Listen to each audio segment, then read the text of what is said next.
Welcome to the Pit Crew. I'm Camille, your attending, and I have my residents with me. I'm Mal. And I'm Robert, but I'm season 2 Robert, so I'm worse than season 1. Yeah, I'm season 2 Camille, so I'm super cringe. I'm thinking about the end of the world. Hey, everyone, it's a great time to be recording podcasts, isn't it? Anyway. So this week we are covering The Pit Season 2, Episode 13, which is 7 p.m. The night shift is here, and we are retitling this episode to be The Changing of the Guard. Accurate. And Mal is going to present today's patient. Take it away, Mal. Today's patient presents with scene stealing because she didn't do much in this episode, but Dr. Ellis was here just a little bit in this one, and every single time my attention just went straight to her, and I was like, Dr. Ellis, you're here? I think you mean to say your attention went gay to her. Yes, my attention, gay, straight to her. Listeners, you can't see this, but Mal is moving her hands in a way to make sure that everyone notices that her fingernails are painted. She is literally gesturing so that her fingernails are noticeable. It was not actually intentional. My nails are painted pink for the first time in like months, and yeah, they're very nice. Wonderful. Yeah, I like them. So I got to see my cardiologist for the first time since we started recording this podcast, you guys. And I have mentioned many times on this podcast that I'm a heart patient. So I see my cardiologist every single year. And this year, you guys, I had a feeling going in that something was going to be different. And it was. My heart, it's just as leaky as it's always been. But we did have a conversation this time about a partial heart transplant. I didn't even know that was an option, by the way. Yeah. I'm learning new things. Yeah, it's like a new thing that he thinks that I might be a good candidate for. And now I don't want anyone to think I'm about to like be on the transplant list. That's not, it's still a couple years away, hopefully. But yeah, like I would have to be on the transplant list. And I like wouldn't know because what happens is people will be organ donors. And the issue that they run into is that they're like, well, we can't use this heart because the heart itself is like as a whole not good. Right? But parts of it are okay. So they've started a study, especially with congenital heart patients, which is what I am, which is like you're born with it. It's a birth defect. Maybe she's born with it. Maybe it's a heart defect. Yeah. Well, those are the same thing. So, but they've been thinking they've been doing research into partial heart transplants for like children with heart problems, which is what I was once upon a time. But now, as I'm getting older, they're looking into maybe doing that for me as well. So modern medicine is a marvel, truly. Yeah. Just crazy because like I didn't ever think like transplant wasn't really a thing that I thought about. And this is like a procedure where I would have to be on like anti-rejection meds for 6 months and just like sitting there waiting on a list for someone to die. That's wild. And have the right parts available. Isn't that crazy? Also, friendly reminder, hi, if you haven't signed up to be one yet, sign up to be an organ donor. You're not going to need them when you die. Mm-hmm. They give you a cutie little heart on your license. It's adorable. Mm-hmm. While you're at it, donate blood. I donated blood for like the first time in a long time, not too long ago. Donate some blood. Mm-hmm. Anybody else have some fuck-ass medical shit going on, or are we all good? I've fallen and I can't get up. I don't know. I'm just kind of raw dogging life, so. All right. Well. You don't want to know how long it's been since I've been to the doctor. Anyway. Oh my God. No, I don't. So we're going to dive right back into our timeline here. We have Orlando Diaz coming in. He fell 20 feet. Oof. If we remember Parkour Kid, he fell 10 feet. Through a skyline, however, but he was fine. Orlando fell 20 feet. He's not doing so well. And Orlando already had the whole diabetic ketoacidosis thing happening, so. Mm-hmm.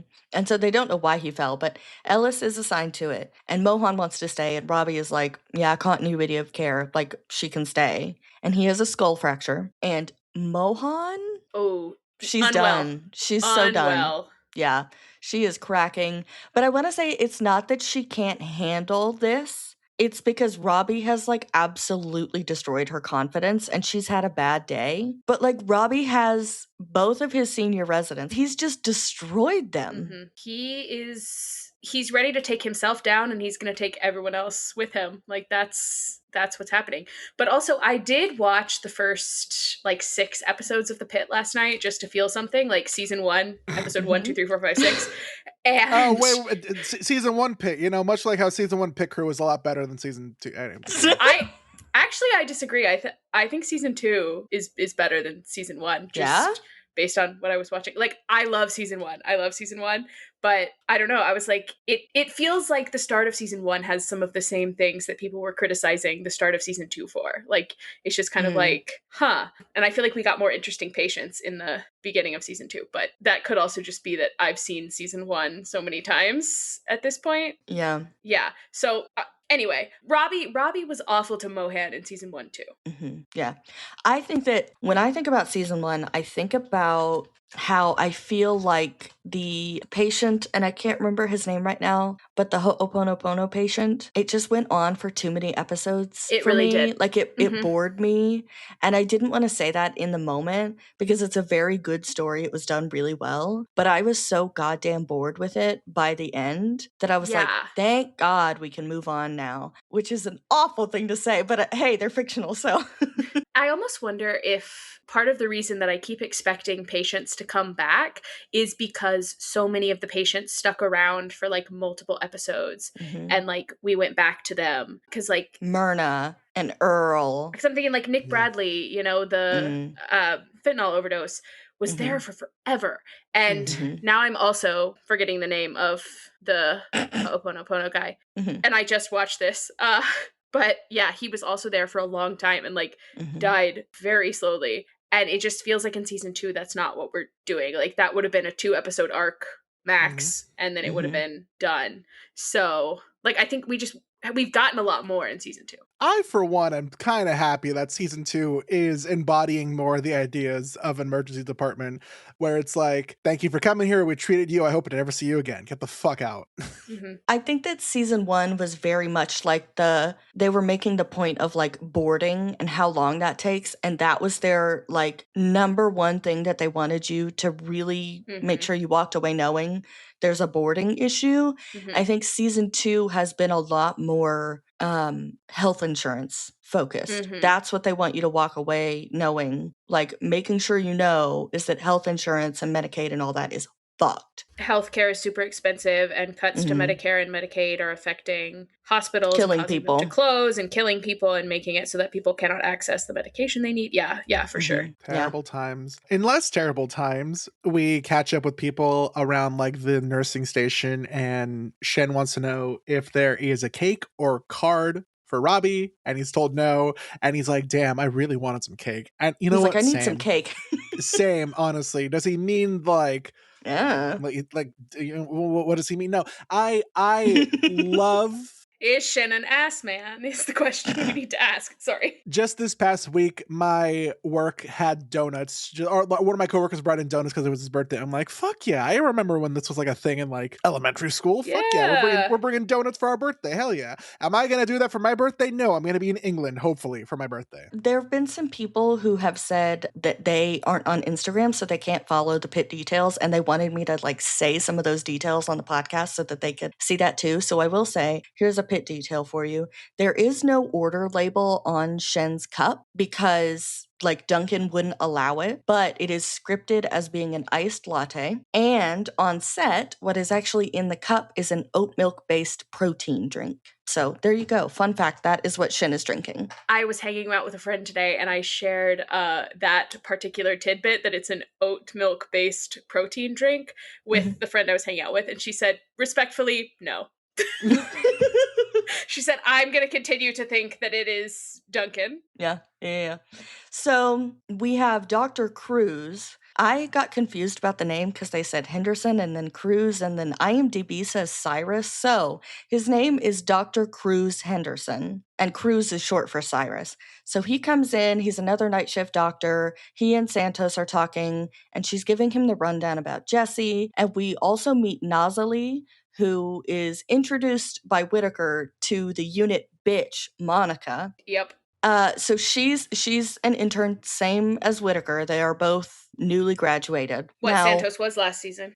So what I'm picking up on here is that now that we have had like a more blatant drop of the fact that Monica is racist, it's becoming a lot more obvious, the little signs. Because here, Whittaker is like talking and moving around Monica, and she doesn't seem all that bothered until she turns and sees Nosley, and Whittaker says her name, and then she's like, I don't need to know that. And I'm like, oh, so now you know you're looking at a brown woman and you have a problem? Like, yeah. The fact that like Monica hears a name that isn't quite waspy and immediately goes bitch mode, I'm just like, I want to meet this woman outside because I may be handicapped, but I can find something that I can lift and throw or swing at her. And I have friends. Honestly, like a good metal water bottle makes a great weapon. Hell yeah, I got one of those. Awesome. I'm taking my Yeti out to the ambulance bay and I'll meet her there. So it's the only reason I feel safe walking home late at night from the gym, because I'm like, I got this water bottle and I will swing on a bitch. And you have a reasonable alibi for having it. Friends out there, listen, if you're going to have like a baseball bat in your car, go to the batting range every now and then. Good lawyers unfortunately exist. And batting cage. And if you hit someone with your bat and you're like, oh, I always kept the bat in my car in case someone attacks me, a good lawyer unfortunately will be like, this is premeditated, it's assault or whatever. Or join a gay softball team like I did. Well, I was gonna say it's just soup for my family. Just Kansas soup for my family. Those who know. So Night shift is shaping up with my husband at the helm. And again, I will say, night shift fucks. Oh, yeah. Bro, doctors Abbott, Ellis, Shen, Cruz to Marion. We've got Mateo. Like, god damn. No, listen, nothing against day shift. Nothing against day shift. You're all beautiful and hot and wonderful, and I love you so much. Night shift, good God. And 90% of that to me is just Ellis, by the way, so. I'm like, why does day shift look like they work the night shift? You know? Honestly, I think the PITT would have higher patient satisfaction scores if they moved some people around, maybe. But yeah, what a man, Jack Abbott. God. So Dana is telling Abbott about ICE and about Jesse being arrested, and he's like, are you fucking kidding me? Then we have Dr. Al and Nazali speaking Armenian, and Monica overhears them. Oh, is such a bitch about this. Rolling her eyes, shaking her head. I'm like, I feel so vindicated. Oh my God. Like, yeah. Monica, I feel like, is one or two interactions away from giving a, like, go back to your own country if you don't like it here, kind of. I'm surprised she didn't do, like, speak American while you're in America or something like that. But yeah, she fucking hates that someone is speaking something that's not English. And then Dana tells everybody about Jesse. And Abbott asks, like, what did he do? Did he punch him? And Dr. Al's like, no, he put out a hand to stop him and made contact. And McKay is like, it was a little bit more than that. Hey, McKay, shut the fuck up. But, like, you can trust Abbott, you know? Abbott will lie on the record for you. Yeah. My close personal friend, Jesse Van Horn, did nothing wrong. Those ICE agents were assholes. Free my boy. My close personal friend, Jesse Van Horn, was with me and Dana on a fishing trip. Yeah. So he could not have assaulted an ICE agent. Thanks and goodbye. Exactly. Dr. Al interrupts and basically says, like, we'll have updates every 12 hours at handoff to keep everyone in the loop about what's going on. Abbott says, don't feed the rumor mill. Dana reminds everybody about hula hoop because she says Emma was attacked, and Emma's like, I'm fine though, but I'm fine really. And as Abbott is talking about handoff, all the computers come back up. Woo! Which is a relief. But is it? Abbott says start scanning health records and check them for accuracy. Did anyone else catch that line? That felt significant to me. And Emma wants to join for rounds. And Dana's like, you know what? It's like the changing of the guard at Buckingham Palace. And Emma's like, except we can smile. And I'm like, I love this cutie patootie. At this point, girl, I love that you still have a smile in you, because I would not. Yeah. Now, the DKA is resolving for Orlando, but that's not what made him pass out. And he's going to go to CT so that they can try to figure out what's going on with him. Now, Perla has intel about Nurse Jessie. She has a brother-in-law who is a cop, and they're going to process Jesse at DHS, and then they're going to transfer him to a detention camp 2 hours away. I'm sorry, I think you mean concentration camp. Yeah. So Shin takes over Oliver, the dialysis patient. Nazali takes over Digby. And we have another patient that we haven't met yet that Cruz is going to take. And we have Emma and Dana. They're going to clean up Digby with a shave and a haircut. 2 bits. What? Shave and a haircut. 2 bits. No. Oh, I didn't know it was 2 bits at the end. Mm-hmm. I told someone once, I was like, when you come to my office, make sure you just do shave and a haircut so that I know that it's you. Cause like I was working on something where I was like, I need to just ignore everybody. So I was like, when you get here, just do shave and a haircut so I know it's you. And when they got to my office, you know what they did? And I was like, that's not, that's not shave and a haircut. That's not it. Exactly. So Mohan asks Carrie, the EMT, about Orlando, and she's kind of playing detective and trying to find out what happened when he fell. Part of me was thinking, is she asking because, like, in her brain, she's trying to figure out if this could be a workers' comp thing? That was my immediate thought, is she was like, were there security cameras? Was something broken?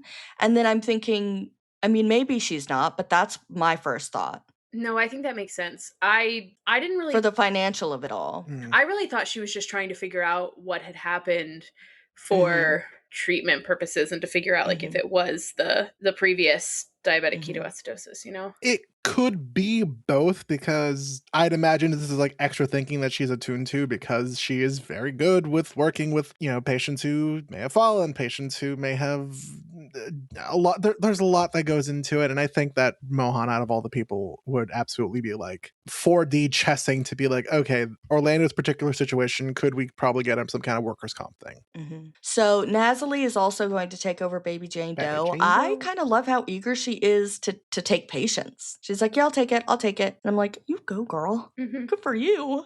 Like, this night shift has come in bright-eyed and bushy-tailed. Like, they're ready to go. And thank God, because, like, me as an audience member, I was getting tired, so I need someone to come in here with the energy. Yeah, we need to euthanize this place. So... I love that quote. Grady Barnhill comes in. We don't get an age, but he seems to be a teenager. He's with his mom, and he has asthma, but he's struggling to breathe. His inhaler is not helping. We find out he lost his Medicaid 2 months ago, which affected his meds and his care. And he used to take Montelukast and Symbicort. So they give him an EpiPen to try to help with his breathing. Now we cut over to Abbott. He is talking to McKay, and he has Nazali with him. He's got critical labs on North 3. And she's like, oh, I'm off the clock, because she wants to get to this hot date that she's got. Oh my God. Because we all forgot about the fact that she has a date. I forgot about that until you just said that. Oh my God. Yep. I was going to say, yeah, no, she has a date with that football guy, I think, right? They're going to go to the museum. Or it was like an art gallery or something. Some kind of art gallery, some kind of museum that's apparently going to be open at 9 o'clock on 4th of July. Yeah, 9 p.m. art gallery on the 4th of July. Interesting. Is that what they're calling it these days? Netflix and chill, get out of here. We're now calling it our 9 p.m. art gallery. So the labs for this patient were ordered about 3 hours ago, and Abbott wants her to basically get Nazali started with this patient. And so Abbott is going to go upstairs and meet with Brass, basically, to figure out what's going on with the computers and just get the download, you know. Now we meet Mrs. Davis, a.k.a. Sarah Wiley, Noah Wiley's wife. Yes. The amount of people who are like, God, can we stop having the actors' spouses / partners show up? It's like, take your partner to work day. I'm like, there's no harm in this. Come on. No. I think a lot of people don't even know that 2 of the patients that we've seen this season have been partners of... No, I wouldn't have known about Patrick's girlfriend unless you told me, though I did see a picture of them together. I was like, oh, hey, she was on the Pit. Okay. And it was like the first picture I've ever seen of the 2 of them together. So it was kind of wild. And then I knew that this was Noah's wife because somebody posted it last week and was like, Noah's real life wife is going to be on the episode of the Pit this week. And then having already seen last week's episode, I was like, no, did I miss it? Oh my God, did I watch the episode wrong? So shout out to that person who posted that a week early, because you really did scare me. April Fool's. But no, she's in this episode. Yeah. We also had Sean Haddisey's wife within the first couple minutes of episode 1. Oh, did we? So there was that too. Yep. Yep, she's the woman who Wow. pulls all the bags of meds out of her purse, and she has the little dog with her. That was Sean Hattie's wife. Oh my Yeah. gosh. Yeah. Anyway, so when you saw Mrs. Davis, what's the first thing you yelled, Camille? Holy jaundice, Batman. Yeah, this woman is Because yellow. they released a still of her, and she was not yellow in the still. This was like editing in post. Because, whoo boy, she was Yeah. yellow. Oh my my goodness gosh. gracious. And as we're learning about her, we're finding out she's very crunchy. She's vegan. She only takes natural stuff. She doesn't even take vitamins. Food is the best medicine. It's like, Right, naturally. girl, get it. But also, like, marry that with modern science, maybe. I don't know. Nothing wrong with like trying to have a good diet and be healthy, but also sometimes modern medicine's got to step in. Duke still has not had his scan yet. He has been waiting in the hall in CT, so that's fun. And Dana's like, wow, it's 7:15. You better get out of here, you mentally unstable oaf. And then Robbie's like, what about you, mentally unstable bitch? And they kind of have this like spat in front of everybody. And of course, fucking Monica in the background is shaking her head. And I'm like, shake your goddamn head one more time, you fucking bobblehead bitch. I'm gonna smack it off your shoulders. I mean, I think they are both sort of trying to do as I say, not as I do each other. And it's just not going to work for two very stubborn people. Because, like, she literally sent Lena home and said, no, it's fine. I'll get someone to come in. And if not, I'll cover. And I was like, okay, so she's not going to get anyone to come in. Like, she's going to be there all night. She's going to work a double. But I will say, at least Dana did take a break. She did leave for a few weeks. That is true. She did. So when she had a breakdown, she was like, I actually need to leave and I'm going to leave. Robbie's going to take a break too. He's just going to take a break forever from life. She's just going to go to sleep and have a very, very, very, very, very, very, very long nap. So long, it might be eternal. We're going to send him off to live on the farm down the road. Yeah, exactly. So Orlando has a left pulmonary contusion and they're going to call neuro down. And so I was like, I realize every so often, I'm like, I don't know what this is. So a left pulmonary contusion is a bruise on your left lung, which is caused by chest trauma. And it results in like bleeding and fluid leakage into the tissue around your lung. So that's what that is. Okay, so see, that's what I thought. I was like, pulmonary has to do with like your lungs. But then they're like, we're calling neuro down. And so then I was like, is it a brain he had a skull thing? fracture. Well, yes. The way that they said it made it seem like the pulmonary contusion and the neuro were like hand in hand, and I was like, wait, yes. What? This patient was so hard to follow. I mean, it's funnier in my brain to just say the brain bone's connected to the lung bone.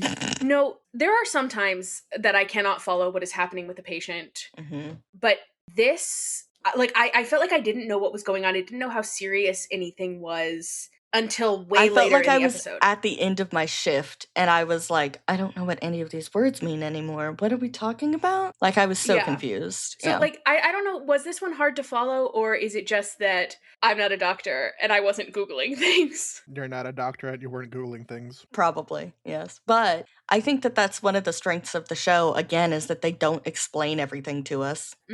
You know, they're just like, we trust our audience to fucking look it up if they have to. And I like that. I love that in storytelling, is that I'm not going to explain everything to you. I do need you to like have some responsibility as someone consuming this media and just fucking look it up, you know, learn something. So Robbie asked Mohan how to lower brain swelling, which is why they're going to have neuro come down, is because his brain is swelling. And when Mohan doesn't hear him, he tries to get her attention again, and she snaps at him. Because she is unwell. Yeah. Good for her. And she is unwell. Good for her. Oh, no. She snaps at him. Good for her. Oh. But then she suggests mannitol, and Ellis is like, that's not the best option. We are back with Grady, who gets a second EpiPen shot. And it's still not working. And Langdon wants to intubate him, but Shen is like, that could kill him. Yeah. On an asthma patient, that could kill him. And again, I'm just sitting here thinking about how Robbie has absolutely ruined the confidence of both of his very intelligent senior residents. And yes, I think this is like the first medical mistake that we actually see Langdon make. But he has spent all day trying to do his best with Robbie shitting, I almost said shitting down his throat. With with Robbie shitting all over him. And he's trying to do his best, and it's just like he's falling apart, you know? Yeah. So Santos slips on a water spill from Emma when she was, getting a little bowl of water to shave Digby. And she and Whitaker start talking. And they're talking about Joy leaving at 6:59 on the dot. Good for her. And so we've heard from people, they're like, yeah, honestly, med students are not being paid. So she absolutely should have left. Well, and I mean, that's literally what she said. She was like, I'm not getting paid to be here. Literally the opposite. Like, I'm paying tuition to be here. And one of the comments we got talked about how that's kind of the one good thing that med students have going for them is that, like, they can just leave. Like, and I'm like, you know what? Leaving. Respect. Love that for her. Get out of there. Now, Ogilvy is still in surgery with Mr. Green. So Whitaker is still going to go to Amy's. And he said that it was hard to say no to Robbie's offer to house sit for him. And then they move on to talking about Dr. Al and whether or not she can handle the ED. And Santos says no. And Whitaker's like, yeah, but she's really smart. Santos says it takes more than that. And I'm like, okay, sure. But also, all you have seen of her is her trying to work with Robbie in her way all day. So I don't know. I mean, but we all make snap judgments about people and their skills and whatever. So, like, I get it. It's fine. So Whitaker is still saying, like, I don't have to move out. I can just go check on Robbie's place. I don't have to, like, move out. And she's still refusing to admit that she wants him to stay. Yeah. She's so emotionally unavailable. She can't even be emotionally available for her friends. And that's why I want her so bad. Oh my God. Jesus Christ. Now, the division chief for neurosurgery is there, and they only ever call her Linda. I don't think anybody ever said her name, like her last name. Her name is Dr. Conley. She's from ER, isn't she? Yes. Okay. Yes. And as someone who has not watched ER, I know, boo-boo, tomato, tomato. It's just, I didn't like it very much when I tried. I'm sorry. She was on ER, so I don't know in what capacity or anything like that. I'm very sorry. But they start throwing around hella acronyms. And I was so confused. I was overwhelmed. And I was like, I can't keep pausing. I don't think you guys realize how many times we pause while trying to take notes watching the show. It's like every 30 seconds at least. It's insane. So, like at my job, we use acronyms a lot. So much so that we have an acronym database. Like organization-wide acronym database. And some acronyms have more than one meaning, so you have to like use context to figure out what somebody was acronym we're using. about. Oh my gosh.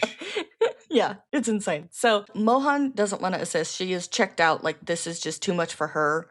It's been a long day and she is done for. And then Javati also has had a very rough day. She's still shaky in her confidence. Again, like Robbie has not had a conversation with her about the sigmoid volvulus or with her mom. He's just kind of made little quips, And I'm like, well, that doesn't really help at all, but okay. And so when Javati says no, Dr. Conley is like, oh my God, Javati like Dr. Javati and Dr. Shamsi. And then she's like, I was at your mother's baby shower when you were in utero. That's such a wild thing to hear. Like, to think about. It's like always wild to like be in your 20s and hear from a friend or a coworker of your parents. You're like, oh my God, I was there when you were a baby. It's like, who the fuck are you? Like, I remember when your mom was pregnant with you. Huh? I don't. Yeah, I'm like, my godmother saw me when I was still slimy. I was born at home. There were quite a few people who were like, look at that slimy little girl, Look at that slimy little thing. I know. And I'm like, God damn. I actually have friends who, when they see my youngest brother, who is now 25, when they see him, sometimes they'll be like, God, I remember the first time I met you. You were running around the house butt naked. And like he's never gonna outgrow that with them. They're always just gonna be like, that's Maxwell. He's butt naked. Oh yeah, my friends do that to my youngest brother because we're 10 years apart. So when I was like bringing my friends over in elementary and middle school, he was like a baby, a toddler. And so he used to go to, when he was being potty trained, he would like sit on the toilet and he would call out, somebody wipe me. And so it was always like, we would always try to get one of my friends who were like, when it was their first time to like go in and do it. Oh my God. We were like, okay, so you're new here, you have to go do it. And so one of my friends was like, hey, don't talk to me like that. I wiped your butt. Which, like, I don't think he ever actually did, but, like... That's an incredible clapback. That's amazing. Yeah. I'm going to start saying that to Good my stuff. brothers. Yeah. Like, don't fucking talk to me like that. I wiped your butt. God, he's 18 now. He's about to graduate high school. That's crazy. Javati is like, well, my shift was over a while ago. And Robbie's like, no, you need to take this opportunity. Like, don't pass this up. This is an incredible opportunity. Just take it. And then he basically is like, Javati's going to do it. And he still hasn't talked to her about the patient from earlier, but he, does take this opportunity to say that he doesn't want to come back and find out that she's taken a residency in dermatology. I thought he said Durham, like North Carolina, but he said derm, like dermatology. Derm. But like being a Southerner, that's when you Javati, say do derm. not move to North Carolina. Do not move to derm. But I was like, as a Southerner, that's just how we say it. It's Durham. Oh my gosh. Yeah, he keeps like giving her public compliments, but not talking one-on-one, which is... It's almost as if he is afraid of emotional intimacy. Yeah, but him, he's emotionally unavailable, but I don't want him. Okay, so Grady still is not improving, and Dr. Al suggests Aerogen.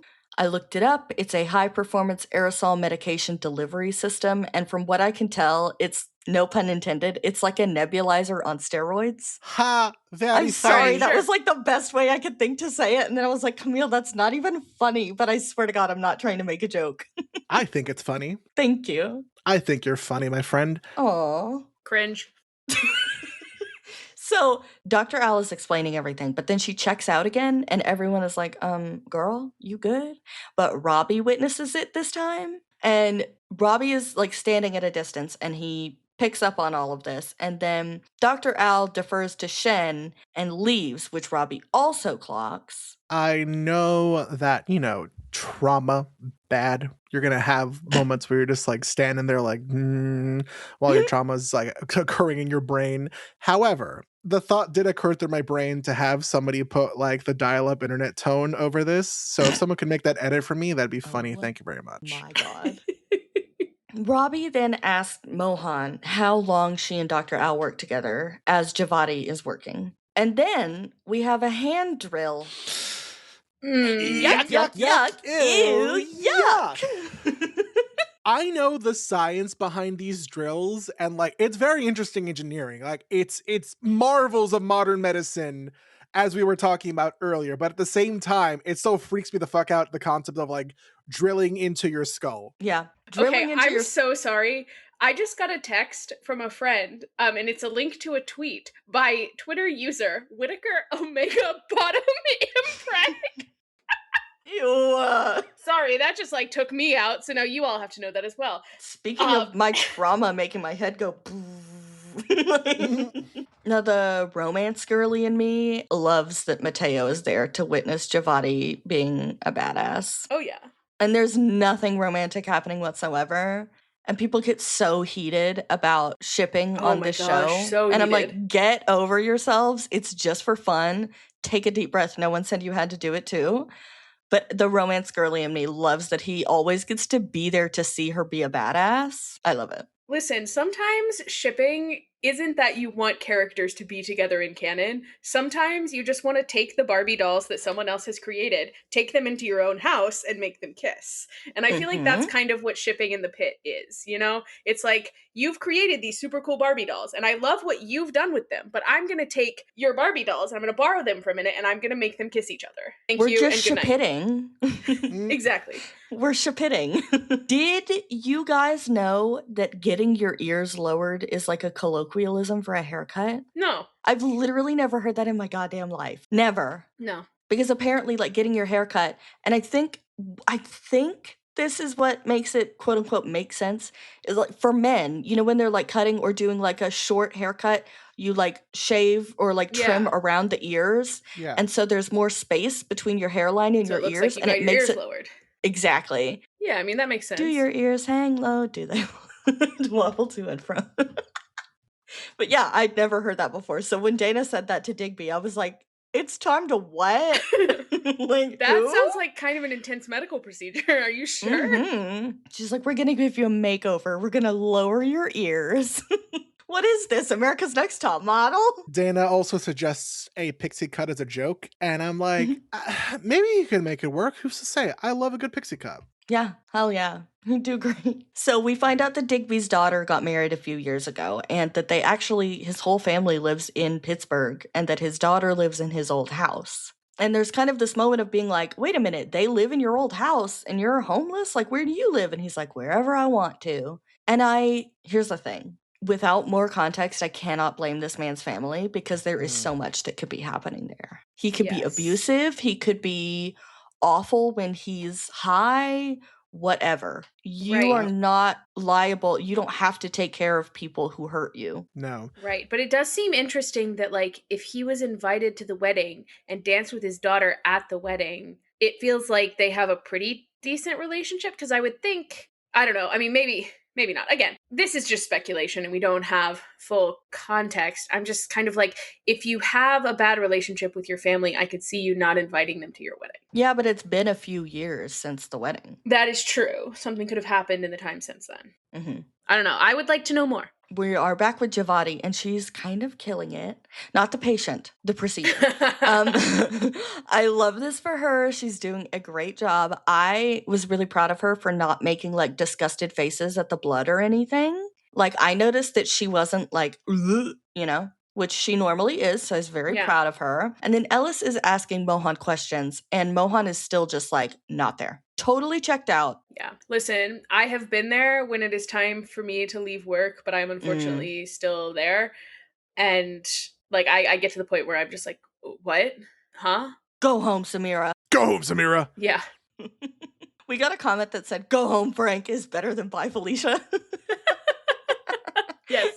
I love that. I agree. So, yeah. Now we find out that a third of patients in Orlando State die. Oof. Orlando State being the patient's current state, not Florida. Half of them have long-term Orlando, Florida. No, I know. Oh, okay. I said it, and as I was saying it, I was like, wait, Camille, it sounds like you're trying to say Florida. So half of them have long-term disability, and it's going to take 2 fucking weeks to determine his prognosis. That's going to be a lot of money. Yeah. Because that's ICU or like neuro. That's not nothing. That's... Yeah, that's definitely probably that's more not than... med-surg. Yeah, that's probably a lot more than med-surg or staying in the emergency department. And so I was sort of also reading a fanfic, you know, with like some medical drama in it, as I often do. Wow, me reading fanfic? That's crazy and off-brand. I was reading a fanfic. I'm sure you could guess what the fanfic was, in which a character was injured and was in the hospital, and it was very like, oh my god, are they going to be okay kind of vibes. And this whole, like, it's going to take 2 weeks to know, I was like, oh, the fanfic angst potential of that. Like, imagine making a character wait 2 weeks to know if the person they love is going to be okay. So I'm hoping for, like, happy ever after fanfic ending here for Orlando and his wife. But, you know. And before we cut to the next scene, we find out one last thing is that his heart rate is 6-7. And so... God, we're getting to a point where it's not ironic anymore. We're not doing it ironically anymore. It hasn't been ironic in a long time. It's actually dead ass so funny to me at this point. Mal, I'm sorry I told you to kill yourself over it. It is funny. I need to put the 3 of us down. Yeah, we need to be euthanized. And so when I was at the doctor's office yesterday, they weighed me. And my mom always, like, yes, I'm in my 30s. My mom always comes to my cardiology appointments with me. She has for 26 years now. So they weighed me. And I'm not shy. I'm going to tell everybody. I'm 167 pounds. And I looked at my mom and I went, 6'7". And she went, what? And the nurse looked at my mom like, this is the stupidest child I've ever met in my life. And I'm looking at her like, I'm a grown woman. But like the way she kept looking at my mom, and she'd kind of give her this look like, you have a really odd child. And I was like, I'm gonna trip her. I looked at my mom, I was like, I don't think that she liked me. Listen, we have to keep making 6-7 jokes and being cringe so that the children stop doing it. So McKay is asking for Abbott, but nobody has seen him. He is still upstairs meeting.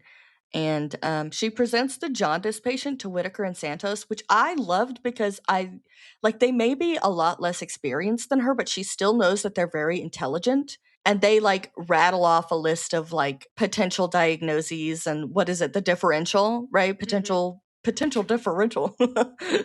I'm probably using that wrong, but they go through this whole process, and McKay asks Santos to come and look at her, and she's like, ugh, okay, fine. 5 minutes bedside tops, that's it. But also McKay says to Santos that Santos is good at figuring out the weird ones, and she said to Robbie last season that Robbie's good at sussing out the weird ones. Mm-hmm. And I was like, interesting. Well, I mean, I think ever since you pointed it out last episode about Santos being the heir of the pit, I've been looking for the parallels between Santos and Robbie, and I think it's very interesting the way... Are you seeing them? Yes. But in this episode, both of them are I don't know if Al Hashimi can handle the pit. And they're both, fighting over Whitaker. Whose house is Whitaker gonna stay in? True. But I also think it's funny when she's like, oh, you have a knack for figuring out the weird ones. Whitaker's like, take the compliment.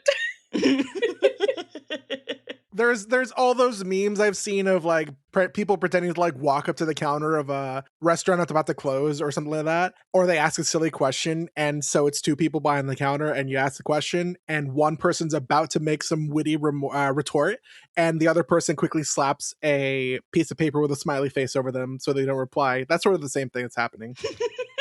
Yeah. Now, this next scene is incredibly important to me, so I did a little bit of research. Oh my gosh. Shocker, I did research. Grady is doing a lot better. He can talk now. We find out more about the medical situation, right? The prescriptions and all that kind of stuff. So they go to a neighborhood clinic and they pay cash, but it's $400 a month for a Symbicort without Medicaid. Woo. That's one inhaler. Now, Symbicort is a maintenance inhaler. Albuterol is a rescue inhaler. Mm-hmm. So Symbicort, you take it when you're not having an asthma attack or you're not having trouble breathing. You just take it as maintenance every day. Albuterol is rescue. So you use it when you are actively having trouble breathing. Okay? And I've never used an inhaler, so this is foreign to me. Oh, I have. And I had the everyday inhaler and the rescue inhaler. And then allegedly I grew out of my childhood asthma. Yay! Who's to say? So now, this is the important thing, because this has changed my life. And so I wanted to make sure I share it with people. This is not sponsored. We're not being paid for this. Nobody is partnering with us. This is just me telling you something that could really, really help you or potentially save your life, okay? So, Cost Plus Drugs is a website. It's a pharmacy. It is online. They will ship your medications to you. You cannot get all of your medications there, but there are a lot of things that you can get. I take sertraline. I've been on it for 7 years at this point. It's a lot of years. I lost my job at one point, and I get 90-day supplies of it because it's just financially better and easier, and then I don't have to worry about refilling every freaking month. Okay, so I get a 90-day supply of sertraline. I lost my job at one point, and I went to CVS to try to refill my prescription, and they wanted $147 for the medication that makes me not want to kill myself. Someone told me about Cost Plus Drugs. I went to the website. I put in all the exact same details. $7 Woo-hoo. for a 90-day supply. Okay? So I started looking up inhalers on Cost Plus Drugs. And then I started trying to find out what the prices are without coupons, without GoodRx, without all that kind of stuff, okay? You can get the generic for Symbicort for $182 on that site instead of the range of $330 to $500, which that's still pricey, but if she's saying that it's $400 a month for a Symbicort without Medicaid, $182 is a hell of a lot better. Mm-hmm. That's less than half the price. And then you pay a small amount for shipping and that's it. Okay. Now I also looked up albuterol. You can get it for less than $10. Nice. That can go from anywhere from $20 to $50 from what I see, right? And it's medications and all that. It's so hard to price them online without actually being at a register and having someone tell you how much it's going to be, right? And then also they talk about Montelukast, which he takes. That, without coupons and stuff, would cost you $60. You can get it for $5.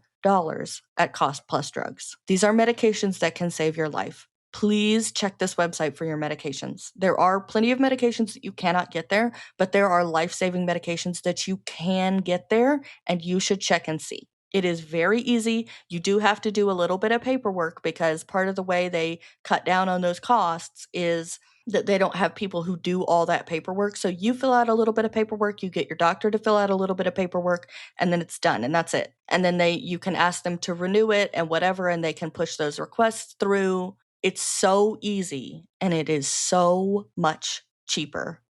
So. Well, yeah, because I was also thinking about for this family and for like a lot of people that we have seen in this season, like, you know, we put off the medical care because we don't have the money for it and we don't have the insurance, only to end up with these like massive medical bills because we had to seek this emergency care. Because I'm thinking about this kid, I'm like, this ambulance is going to be so expensive. The care that he gets in the ER is going to be so expensive. And like, it could have been prevented if the mom had been able to afford her medication, you know? And that like sucks. Yeah. And like $182 for an inhaler is still not great. But compared to $400, it's better. You could get 2 of them. Right. For less than the cost of one. Right. So please go and check and see if your prescription is there. I will say sometimes, and you can add your insurance on that website. Sometimes, like in my case, they're like, yeah, we don't work with your insurance. Sorry. But it's like, that's fine. I'm sure it's even cheaper without, because sometimes you go in and you're like, cool, well, here's my insurance. And they're like, well, now it's more expensive. And you're like, well, how does that make any sense?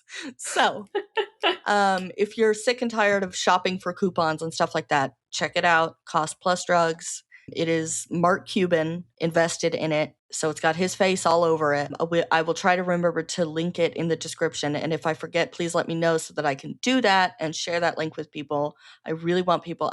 I'm very loud about how wonderful it is. I have been getting my prescriptions there for more than 3 years now, so I just wanted to point that out. That's very important. If you take anything away from this episode, please check and see if you can get your prescriptions for a lot cheaper through that website. Hashtag not an ad, hashtag not sponsored. But hashtag do it to save your life. Yeah. Hashtag we care about you. Especially our horse listener. Yeah, Charlie. And all the cats that listen to us, because I know there are cats as well. Yeah, we do get pictures of cats. We've had pictures of lizards and dogs. We do love to see pets. The pictures of your pets. Yeah, we do. We love it. Now, Ellis and Mateo whip out this massive, like, bubble leveler thing. And my note here just said, I am mad confused. So, I'm sorry, y'all. This is one of those ones where I was like, I don't even know what to Google. No, no, because it was Ellis, I was like, okay. A tool? Likely thing for a lesbian to have. I'm like, I feel like in her free time, Ellis is walking around in that slutty little tank top with like a tool belt on, fixing things around the house. And also pocket full of tampons. Ellis, you know, if you want to come do some work on my apartment, I am available. She has a lizard tank that needs to be fixed because I fell on it. Yeah. Robbie asked Mohan if she's ever noticed anything unusual about Dr. Al, and Mohan is like, no, she's good. And then she's like, well, I mean, this morning she did zone out once, but like maybe she's just tired. Okay. I'm very interested to know what's going on. Me too. Are we going to get more information about that, or are we just supposed to infer based on like her being involved in that like hospital attack? Well, a lot of people have said they think it's PTSD, but then a lot of people have also said they thought she was having seizures. Oh. I've seen that a lot. And so I guess I'm that like, would make sense why she was calling like because what was it, a neurologist? Yeah. Yeah. I just really hope that Robbie doesn't try and brute force figure out what is, you know, I don't want to say what's wrong with her. That sounds terrible. Mm-hmm. Like, what is her condition, I guess, is the nice way to say it. And try to, like, use that as leverage to be like, oh, she shouldn't work here. I really hope that's not the case. I'm like, that's kind of the case they're building in this episode, but I still have too much of a damn high hope for this man. Well, and unfortunately, I didn't like her at first, and I'm still kind of like, stop pushing for AI so hard. But like now I'm kind of a fan of her. I'm absolutely I want her to stick around. I want her to make it to season 3, you know? Robbie can't drive out all the women. Robert, I was just going to say, I really liked your use of the term brute force because it was very on theme with the cyber attack this season. So good job. Now, Santos is with Mrs. Davis and McKay, and Santos says something about sleep maxing to McKay. And I didn't know what sleep maxing was. But then they start talking about like eye masks and like cucumber water and like all this other. I have just now started hearing about looks maxing, and I don't really know what it means. But I imagine it's something like you're just doing dumbass things and you're calling it like this. I don't really know. It kind of sounds like out of control consumerism to me. I'm not going to lie. A little bit, yeah. Here's what sleep maxing is like for me. Maybe 5 hours a night, getting up being like, fuck, I should have slept more. That's what sleep maxing is. Yeah. Yeah. And my CPAP, yeah. Yeah. No, sleep maxing for me is also getting about 4 or 5 hours of sleep. And then Robert and I are always up really early, Snapchatting each other like I wish I was dead. Yeah.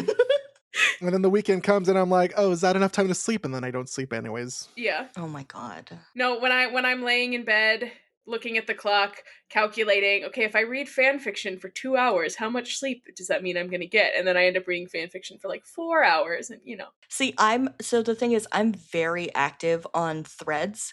So if you ever want to engage with me, that's the place to do it. But I will say that I posted once about how like I was super, super tired. I was like, I have to go do something in 2 hours and that's not long enough for a nap. And I think it was one of our listeners replied and they were like, hey, so like that's not a nap if you need that long, that's a full sleep.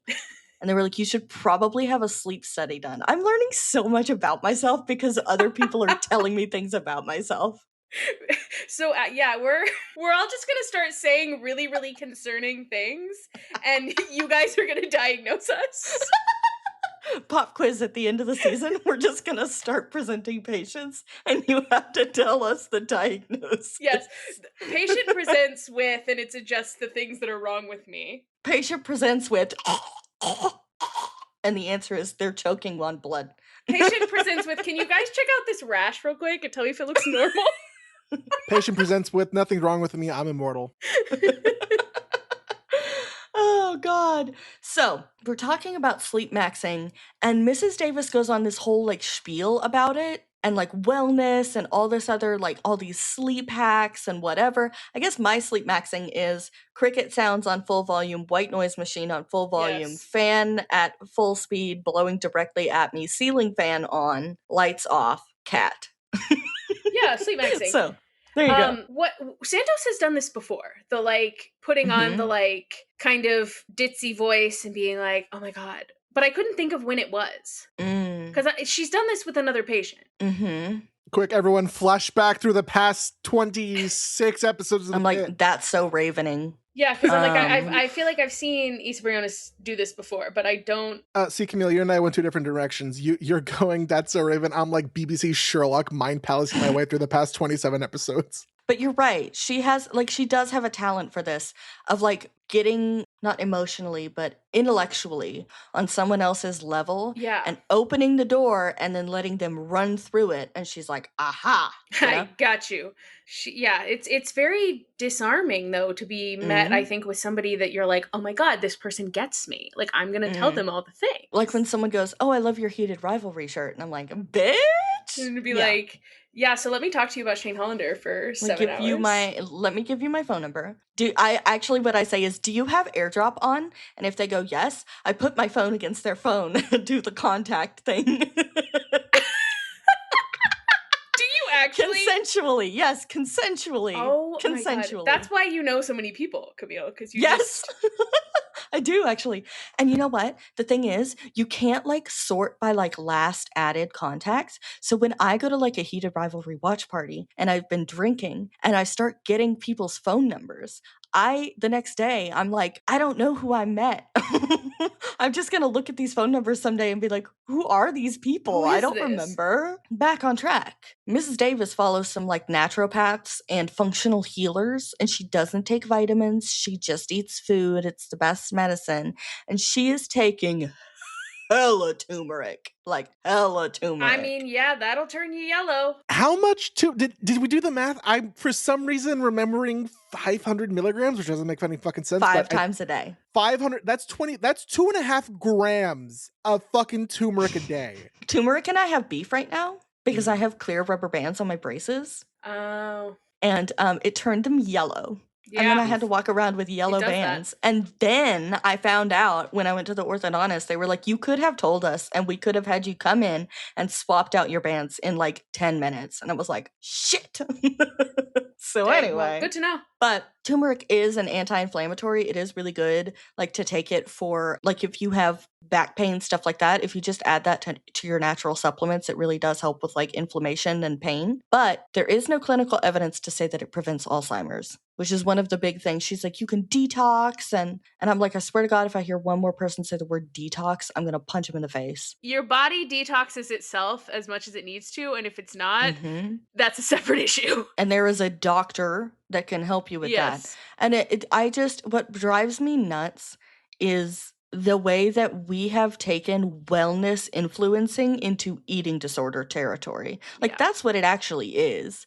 It's disguised as being like natural and healthy, but it's actually just an eating disorder at this point. There's a lot of it that's just like, no, like, ugh, yeah. Anyway, please be careful with that stuff. Influencers influence, right? If somebody's trying to get you to buy something that's going to like fix your entire life and fix your health, it's probably not going to. It's not going to. Exactly. You should eat a normal amount of turmeric. Yeah. Like a little, a little spritz. Sometimes I'm like, I want yellow rice, and I'll just put like a little bit of turmeric in my rice cooker. I'm bougie. I'm not bougie. It's a cheapo rice cooker. I love my rice cooker. I love my egg steamer, like my little egg cooker, or like you can boil eggs. I love to boil an egg the way God intended. Well, yeah, God was like, you see that egg that just came out of that chicken's booty? I want you to take it and I want you to boil water. You hear what I just said? Bowl. I said bowl. Oh my God. Right, now I'm distracted by the fact that I just said bowl. Oh my God. Having tons of turmeric can cause liver failure. And Mrs. Davis is like, from eating a spice? And I'm like, girl, you thought it was going to cure all of your ailments. Like, you didn't think it could also hurt you? Be serious. Why do you think it can cure everything and prevent everything, but then the second someone suggests that it could be toxic or bad in some sort of way, in some sort of dose, you're like, I don't believe it. Like, what? Like, that's crazy. Okay. A lot of like foods and spices and medicines aren't inherently bad for you unless you take them in vast quantities. It's the dose that makes the poison. So, Digby looks snazzy as hell. Love him. Yeah. But then I had to watch this scene at least twice just to watch the different face journeys that they both go on, because you have Emma's face and then you have Digby's face in the mirror. And it's so, it made my heart ache. Yeah. Just the way that Digby says that his family's not going to recognize him is devastating. Yeah, it's devastating, but I do love how Dana and Emma sort of like, listen, of course they're going to recognize you. They're your family. They're going to remember what you used to look like, and they're going to remember that you used to look like this, so you'll be fine. And that like helps to calm him down, which I liked a lot. And then Emma says, did you dance with your daughter at her wedding? And he says, yes. And she says, then she will always remember you. And I was like, excuse me, I'm going to go throw up. I'm going to cry. I'll be back. Like, I can't do that. So Robbie starts trying to interrogate Dr. Al. And like, honestly, the vibe here for me was giving, I hate women and I've hated you all day. But I didn't really have a reason for it. But now I might actually have a shred of evidence to like back myself up here. So I'm a dog with a bone now. Yeah. And I'm just like, I'm gonna trip him.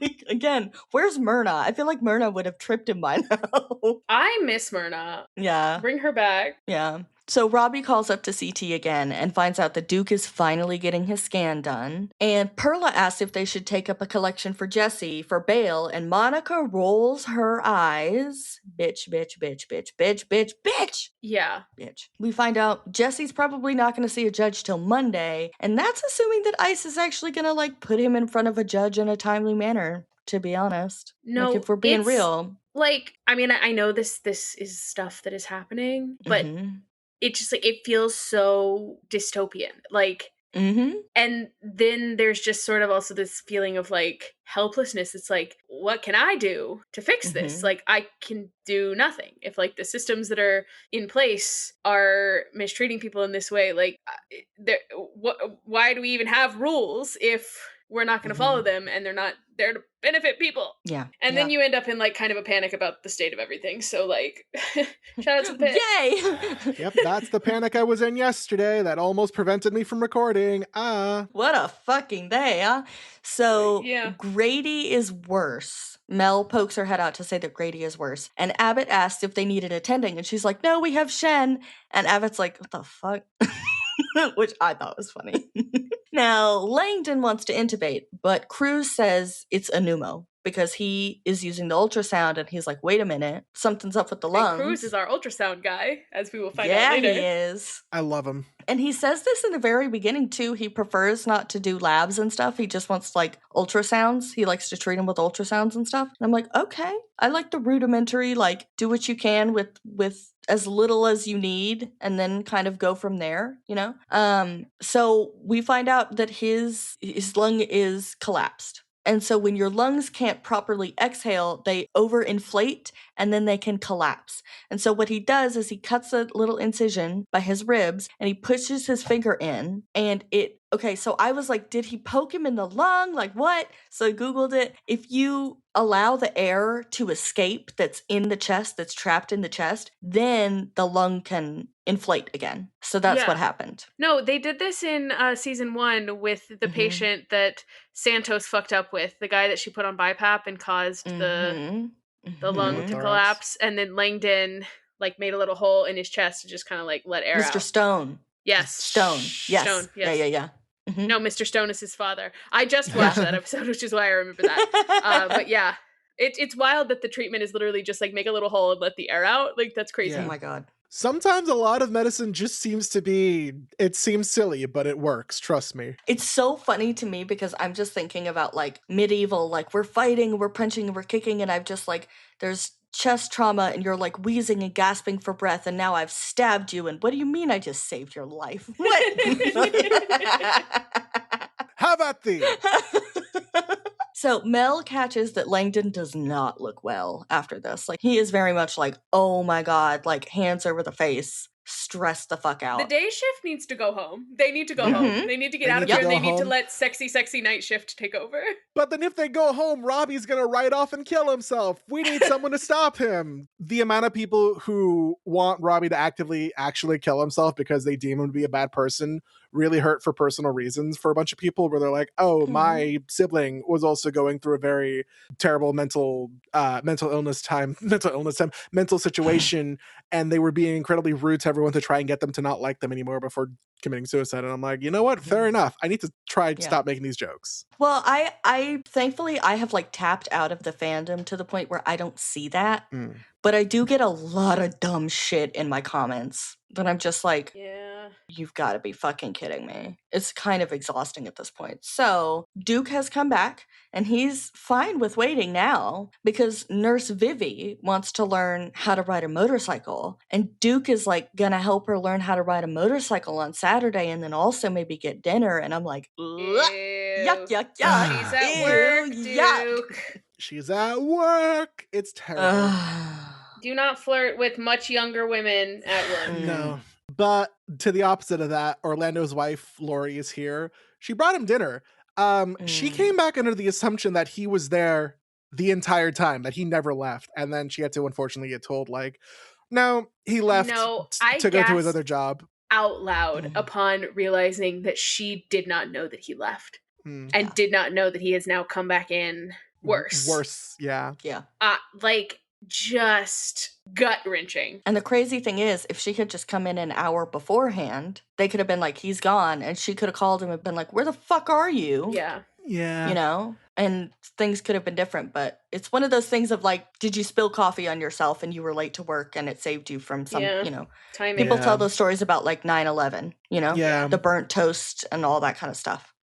So they're like, we won't know for a couple of weeks if he's going to wake up. It's a long road to recovery. Best case scenario, he won't be independent at home for a year. Worst case is round the clock nursing care for a severe disability, which not fun. Expensive. Lori is upset that they let him leave, but Robbie does back Mohan up here. Finally, Robbie, we love to see it. The bare fucking minimum. And Mohan explains that she tried everything in her power to get him to stay. She even was like, okay, if you really need to go, I'll prep you a care package so you can take care of yourself at home.